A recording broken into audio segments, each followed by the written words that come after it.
Alrighty, guys, we're back for some Naya Dinos, and this is a Lost Caverns of Ixalan Standard brew. We're gonna go over the deck, then hop right into some ranked. But first things first, for anyone who may not know, I'm Red Cat. I build all kinds of different decks, but I do prefer aggro decks and any decks with a red in them as well.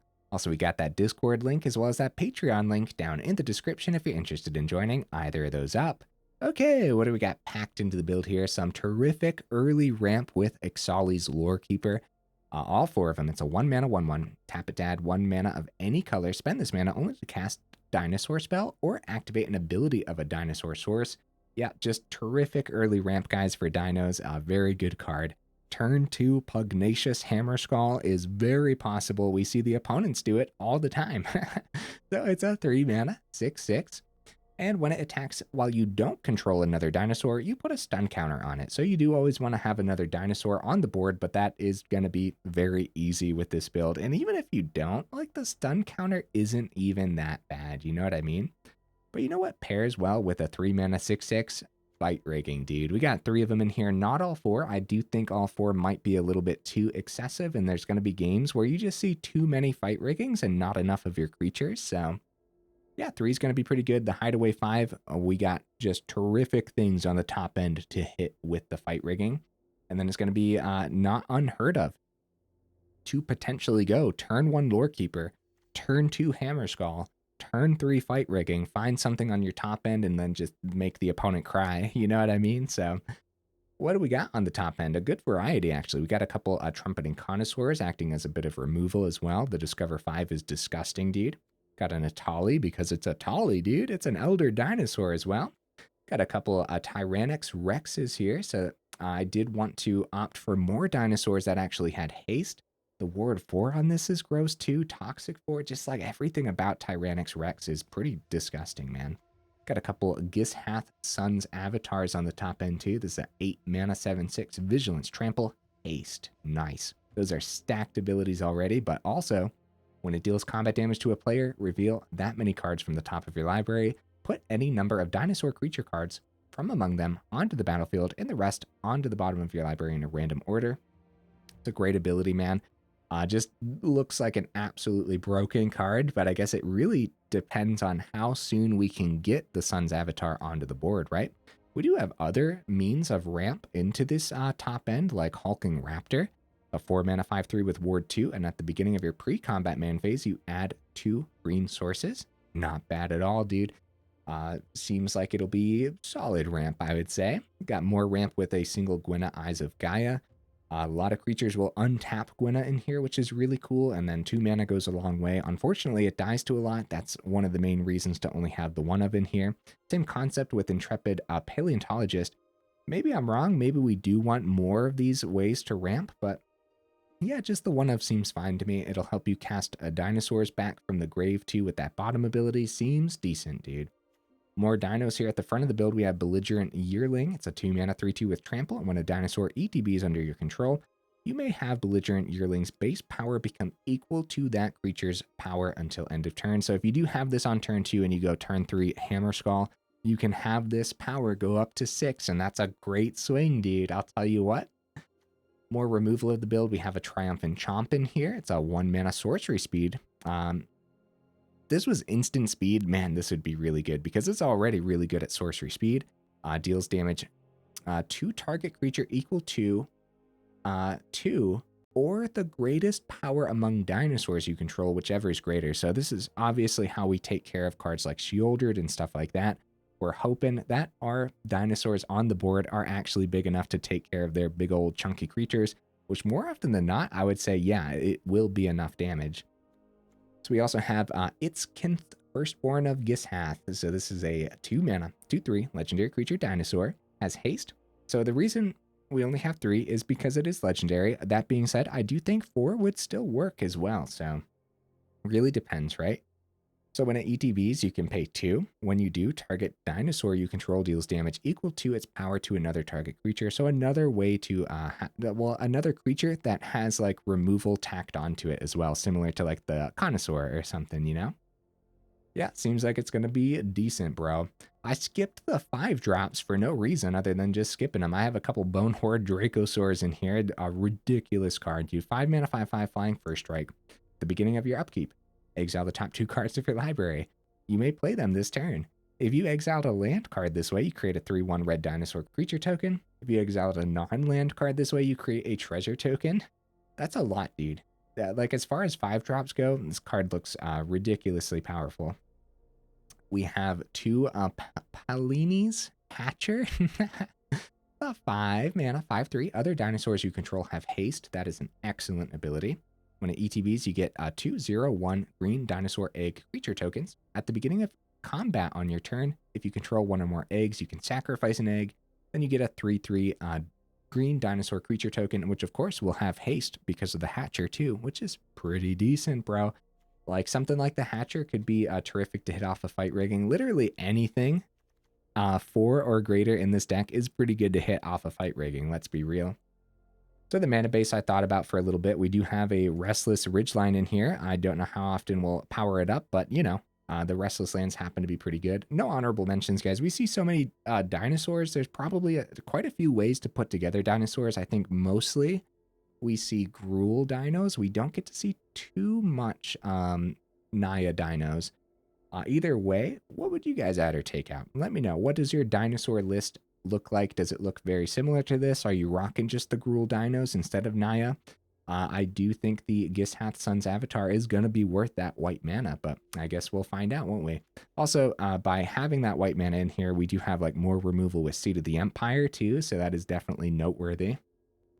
At the very least, right? When the deck is already stretched pretty thin on removal, so. Okay, guys, let's go ahead, take it into some ranked, and see how we do.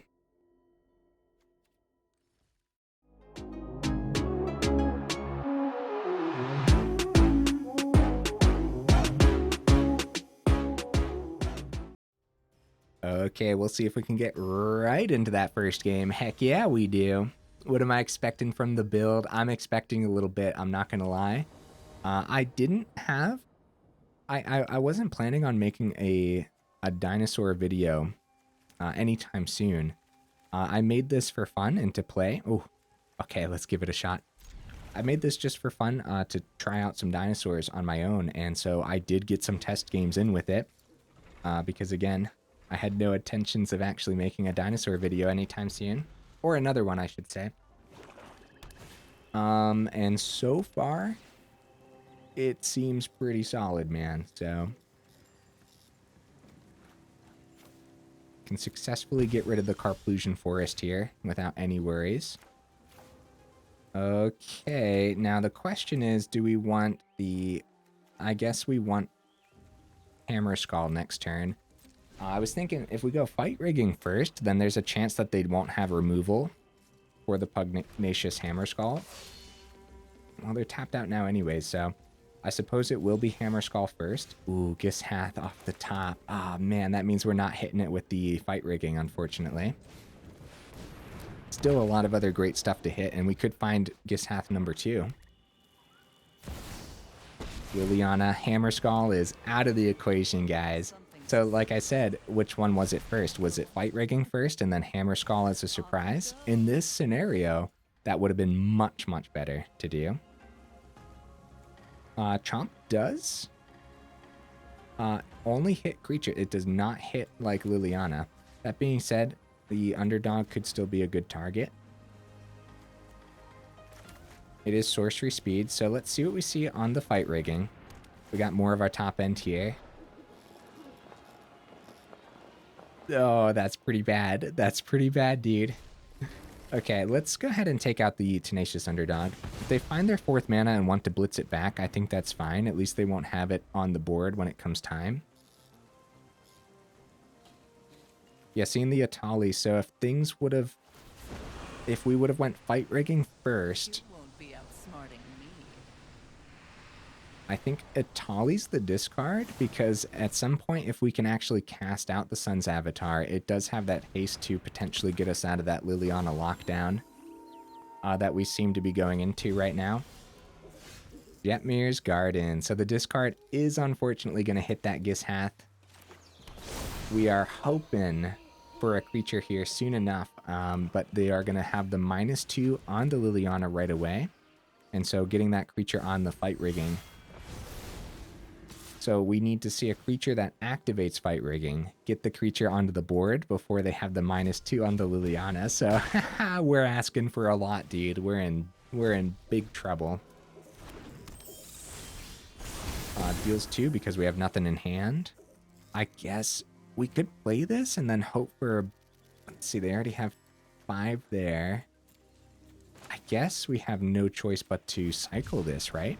Oh yeah, we big time fizzled out, and all from just one piece of removal. Something to think about for sure, man. If I would have played fight rigging first, maybe we would have had a chance. But I guess if Etali was on the board, so yeah, I guess don't blame the deck on this one. Blame me for playing the creature first. Gwen is decent. Unfortunately, we're dead next turn to the fire, regardless, and even if we got to keep the creature, they still have the -2 on the Liliana full swing, so... Oh! They can also just pass. Good game, opponent. We don't get to see mono black discard too often. Looked good, bro? Against what we had and against what we drew in the order that I played, that looked really good, didn't it? Liliana is one of those planeswalkers that every time I see it, I'm sweating big time, and it makes you wonder why we just don't see more Liliana in general. Like, what in the current meta is making it so that way we're not seeing Liliana as often? Is it the double black and the casting cost? Is that what it is? Does it really come down to that? Like only being able to be played in mono black, and then mono black just has better things to play? Uh-oh, guys. We're not seeing a lot of our early game. The fight rigging's good. We go first, but like, removal on the Carnosaur. Is this a mulligan? I say we test the deck to its limits, guys. Although I do think the deck is more than capable, in general. So we'll see what we end up drawing here. Oh, opponent went down to 5. I suppose for our current hand, that's good news. Restless Cottage. Hey, there we go. Okay. A little bit of ramp's gonna go a very long way. Chomp is open, but it is sorcery speed, unfortunately, so definitely something to note there. Okay, we found our white source. I'd love to keep the Lorekeeper alive. I'd say it's still worth playing fight rigging, even though putting a counter on the Lorekeeper might warrant them to go for that go for the throat. It's not worth not playing, you know what I mean? We just might not. Oh, tear asunder. Well, do we still have to do the hideaway then, or can we submit 0? We cannot submit 0. At that point, I suppose the forest and then keep everything else shuffled in. Seems fine enough. Go for the swing without any worries. We do have 5 mana if Lorekeeper survives. Lorekeeper does not survive, and Liliana making another appearance after I said we don't see it too often. Haven't you ever heard Okay. of personal space? We hope to not get into the Liliana lockdown state, which could be as simple as a second Liliana, right? They go +1, make us discard. Second Liliana, -2, lose the Raptor. Like, we could be in some serious danger here. I'm going to ditch the Chomp because right now, Sheoldred isn't on the board, so... Yep, second Liliana and the lockdown state is going to happen. What could we see off the top? Mana? Okay, not bad. Carnosaur, I'd love to play you out instead, but we're gonna have to hit this Liliana. Because if we don't, they go +1 and we discard it anyways. So at the very least, at least that takes care of Liliana, and hopefully we don't see Liliana number 3 then. Passes back. We got a card on the board.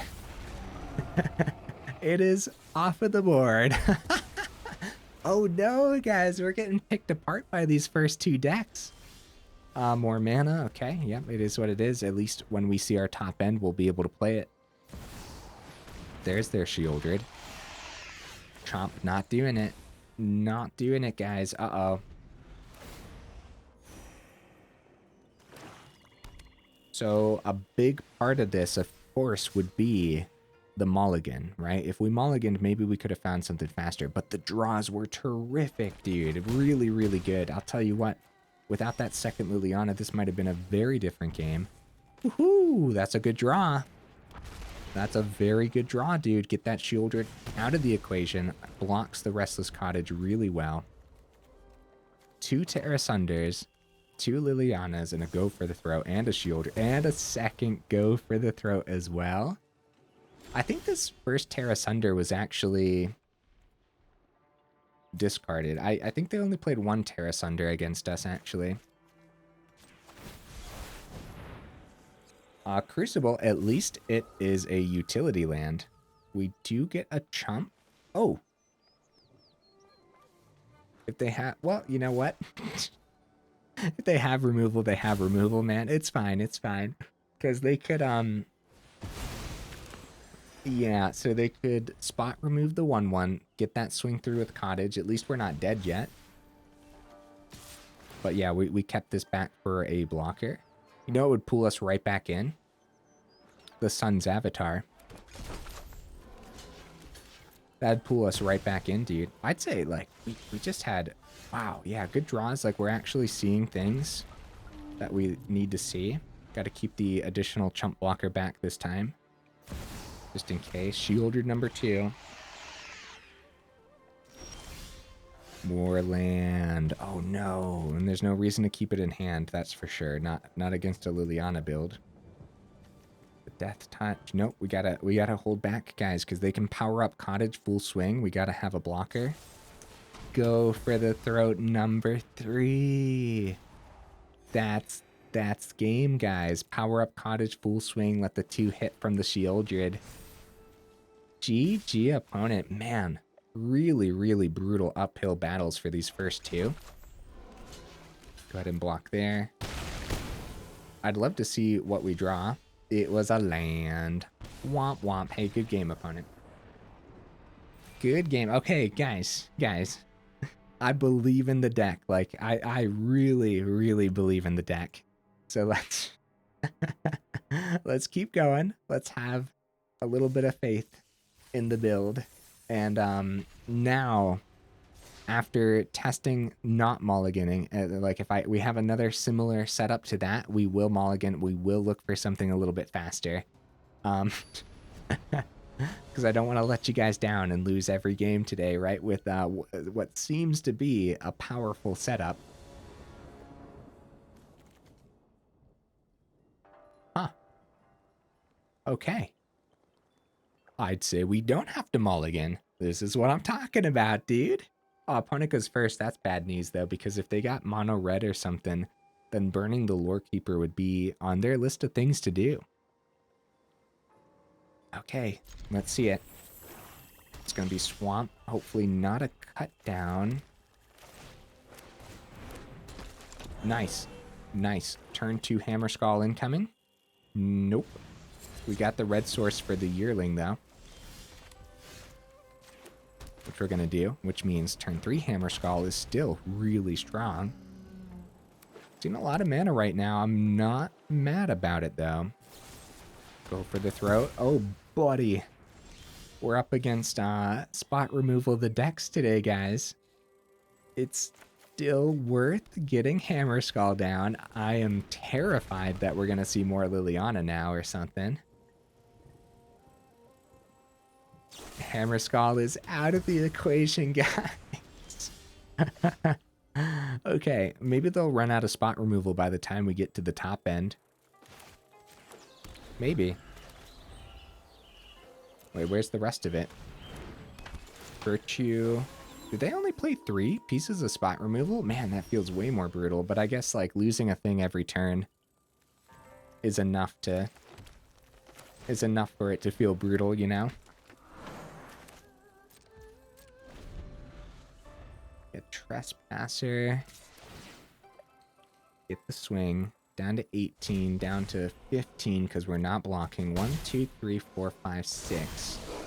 7. There it is, guys. So it's got to be Etali over Rex because we just need more on this board. Rex would be a sweet swing, but Etali, find us something juicy off the top, man. No blue from the opponent, so it lands. Go for the throat. Yeah, makes sense to me. Come on, find something good. Rankle's Prank and Lorekeeper. Oh. Okay. Each player discards 2 cards. That's not something we want to do. Player loses 4 life. We're kind of in trouble. Each player sacrifices 2. Do we want anything on this? I guess not. Brutal, man. We did not hit a lot. We got a decline. Rankle's Prank is really, really bad for us, not for them.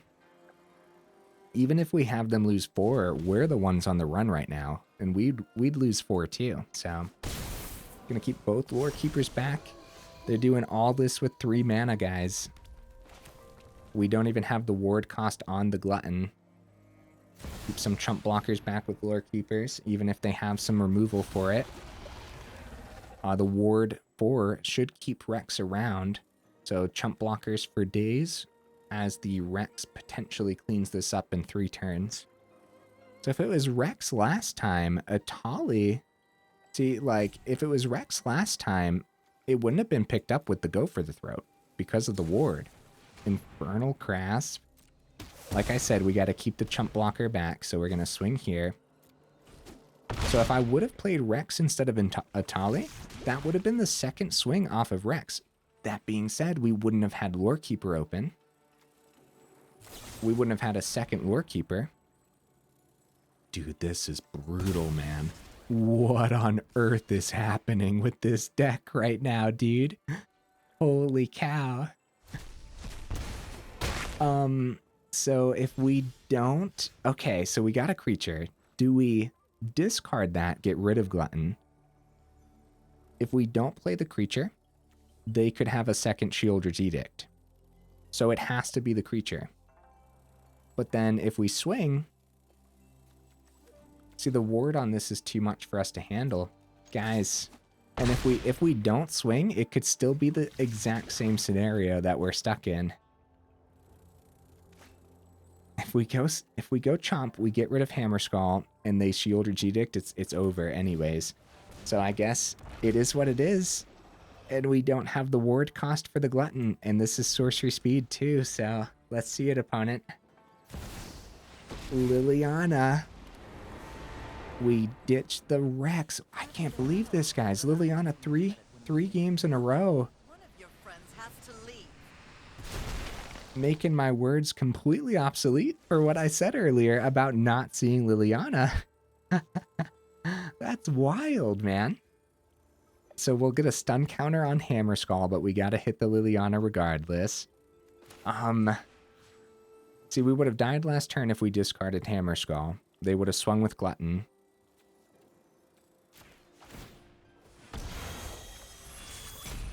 And taken a creature, and we would have taken 5. They got the +1. We're about to get a stun. Okay, we might as well go face. We have nothing in hand to discard anyways, so maybe we'll just see a hasty creature off the top. Guys, the opponent has played this entire match with 3 mana. Trespasser comes down, stun counter's removed. We don't have a blocker for it. Anyone's game, dude. Let's see it. They're back up to 2. Discard a card. We just need a chump blocker, essentially. We do not find it, guys. Hey. Good game, opponent? Question mark? Dude, what on earth is happening, man?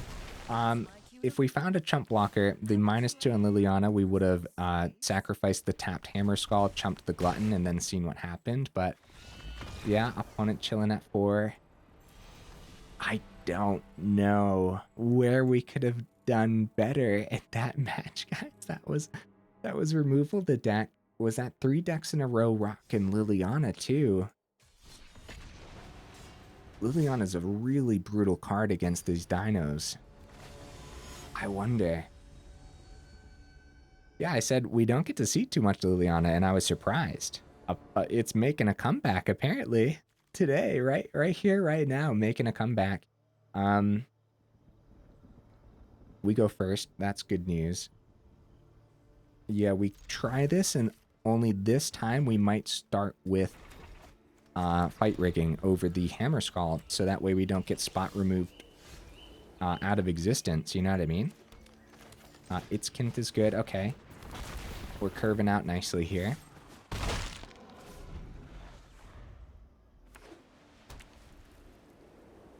Some spot removal. So it's not hitting Hammerskull, that's good at least. So yeah, do we start with fight rigging just so that way they don't have the removal? But mono white mid-range just means they keep the mana open regardless.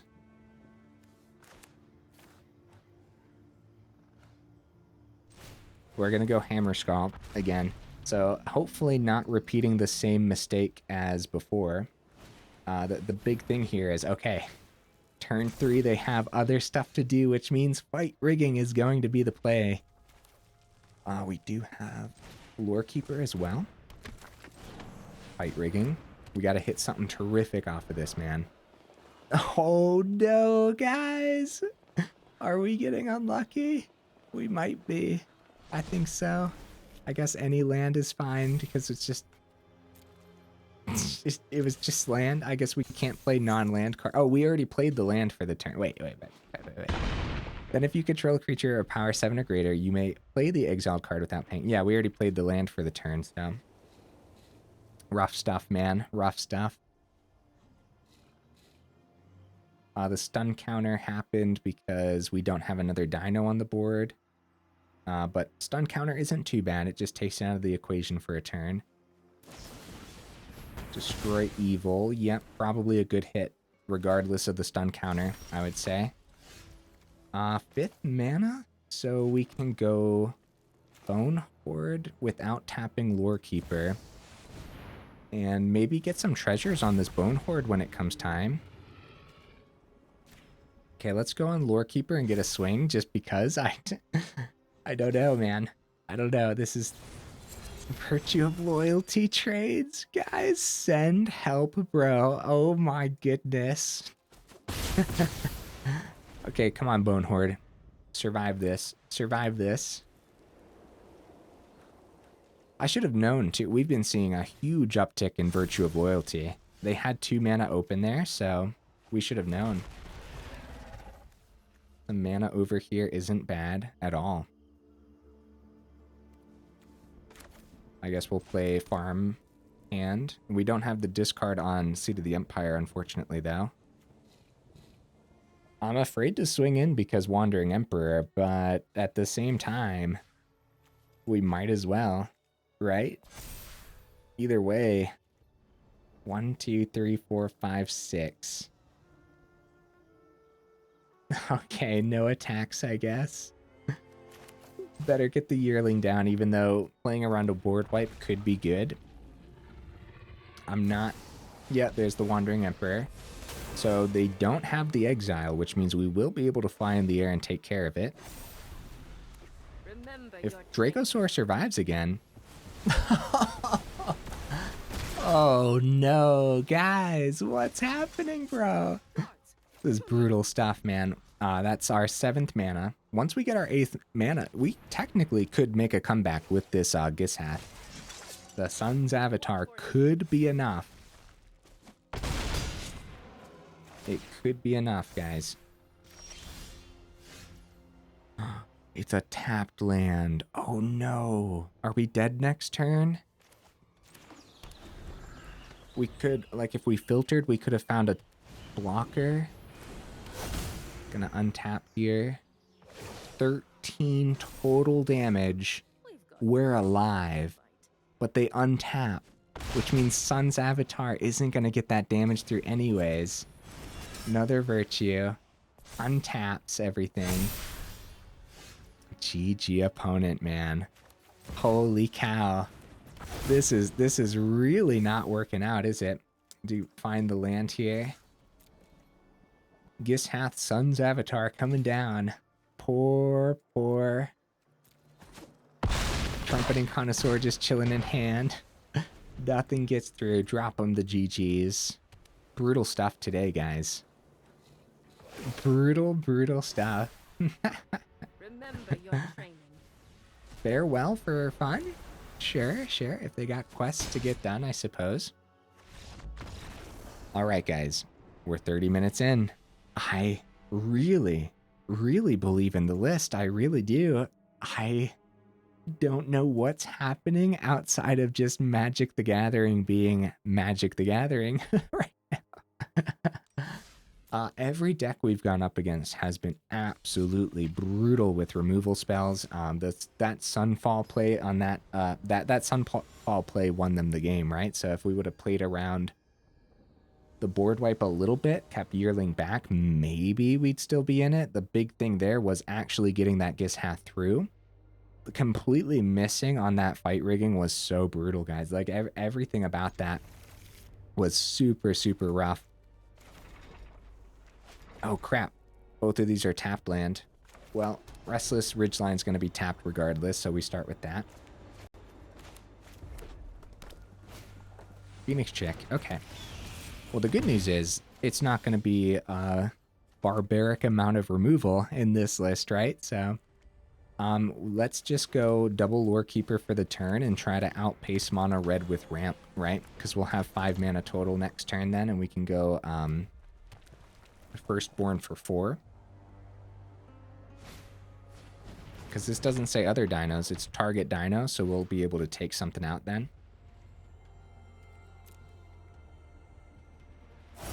I'm going to go Monstrous Rage for maximum damage, which means the 2/3 can no longer get hit by the Firstborn here.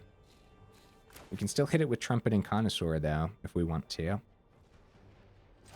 I think we're gonna pay the 4, take out the Phoenix chick. Huh? You may pay 2 when you do target dinosaur you control deals damage equal to its dinosaur or activate an ability of a dinosaur source. Am I missing something here, guys? Am I missing something?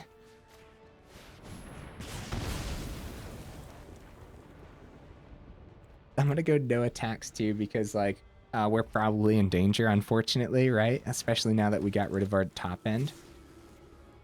Oh boy, Godric. Okay, well, we'll chump. And Pugnacious Hammerskull is really good, isn't it? I would love to actually pay the 2 when this ETBs. I still don't know what I was missing there. It's going to be Hammerskull. I'm going to save this as removal for next turn and just keep chump blockers back with the Lorekeeper if they end up playing more hasty stuff on the ground. My bet is Godric's going to get in the air. Godric is going into the air. Going flying. 6 damage.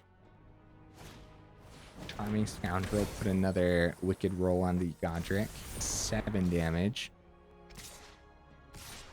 The first thing we got to do is take care of... First thing we got to do is take care of the Godric. Get that out of the equation for sure. And hopefully it lets me pay the 2, right? Here we go. Maybe I couldn't use the Lorekeepers? Like I must be missing something in general there, right? Down to 4. They got 2 in the air. We're dead, dude. We're dead. All right, let's just swing because even if they find a thing on the ground, I think we're dead. Oh, the swing was worthwhile. Oh, fight rigging. Did I lose hope for nothing? Hideaway 5? No hasty thing, although this blocks in the air. Chomp also... No, this blocks in the air, dude. That's the pick. That's the pick, dude. We keep blockers on the ground too, just in case. Guys, maybe I lost hope for no reason. We might get there. With 5 mana over there in mono red, Raptor comes down. That's a great card to see, but we do have the blocks required to only take the 1 damage. Wicked roll! No! Good game, opponent. Wait, trample. It didn't get through. Oh, oh, we had a 2-3. Guys, oh my goodness. Just enough blocks to get there. Holy cow, my brain was computing the Firstborn as a 2-2. Holy cow, guys. Oh my goodness. We finally got there, man. As much as I want to say let's end on a high note, I mean, we're only 35 minutes in. I think we have time for one more game for sure. Boy, oh boy, have these been just super tough uphill battles. So, oh geez, I don't even know. I don't even know what to say about it so far, man.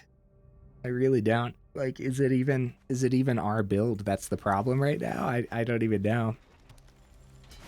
I do know one thing. I'm starting to lose my voice. I apologize for that. Crap, they went first. Crap. That's not good. That's not good, dude. I'll tell you what would be good, though. Fight rigging off the top. I'd love to actually see something a little bit more... Cavern for Dinos. Belligerent Yearling. Sure, sure. Okay. Forest. I should have at the very least, put Cavern of Souls in the honorable mentions, right? Hammerskull. The big thing there is, of course, Cavern can't tap for our fight rigging, our Lorekeepers, our front end removal that I can't remember the name of right now. Gwenna doesn't tap for Gwenna either. Doesn't tap for the ability on Carnosaur either, so did find the third. Without having a dino on the board, we're about to get a stun counter here. So we could go... Let's see where they block. I'm okay with the stun counter for the turn. Oh, that was weird. The attack wasn't going through. I'm okay with the stun counter for the turn. Big damage. Gwenna. Let's see if Gwenna can survive, because that is terrific ramp. We go like into Hulking Raptor or something. Rampaging Raptor, okay. Scary stuff, dude. Swing for 8, we're taking it. Okay. Farmland is fine. We go Gwenna for green. Right? We do have 6 mana. We could go the Connoisseur instead of Raptor. Hold up. Undo. That's probably a little better because we could hit something terrific on the Discover 5. Gwenna untaps. What do we find? Paleontologist. Did you guys see all those lands on the top? What the heck was that about, bro? I guess we might as well continue to go wide here. As Lorekeeper is great ramp too, so Gwenna, Paleontologist, Lorekeeper all helps us play out the Rex when it comes time. So dinos versus dinos. We can totally get there. They went first, but they're a little bit behind here, I would say. Based on what we're seeing on the board state. We don't know what's in their hand right now. I'm okay with trying the block because we have great other big dinos in hand. See what they end up doing.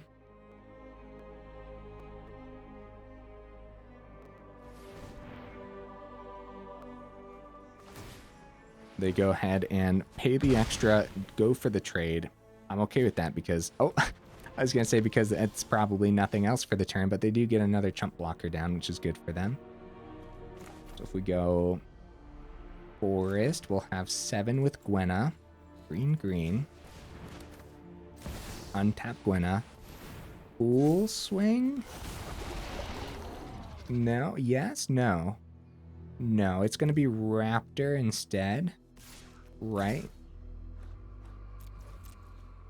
It's going to be Raptor instead. We play the long game since we're setting up so well, and Dino shouldn't have a board wipe. Because if we went full swing, okay, they go for the chump. So we're in a great position to play the long game, is what I'm getting at here, right? And Gwenna untaps.